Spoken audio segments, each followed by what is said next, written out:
مرحبا بكم متابعينا مشاهدينا الكرام في هذا الخبر الجديد على قناتكم مغرب شكل. هذا عنوانه: اختطاف خطير لمواطن سعودي بالمغرب والمطالبة بفدية مالية كبيرة، والشرطة القضائية تلقي القبض على المجرم وتكشف المفاجأة.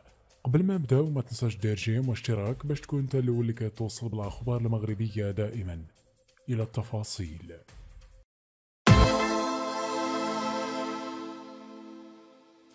تمكنت عناصر المصلحة الولائية للشرطة القضائية بمدينة وجدة من توقيف شخص يبلغ من العمر 33 سنة من ذوي السوابق القضائية العديدة، وذلك للاشتباه في تورطه في قضية تتعلق بالاحتجاز المقرون بطلب الفدية في حق مواطن من جنسية عربية. وأوضح مصدر أمني أن مصالح الشرطة بمدينة وجدة كانت قد توصلت بنداء نجدة عبر الخط الهاتفي 19 مفاده تعرض الضحية الذي يشبه أنه من المرشحين للهجرة السرية للاستدراج من قبل المشبه فيه، حيث قام باحتجازه بمرآب بمنزله بمدينة وجدة قبل أن يربط الاتصال بعائلته من أجل مطالبتها بفدية مالية مقابل إطلاق سراحه.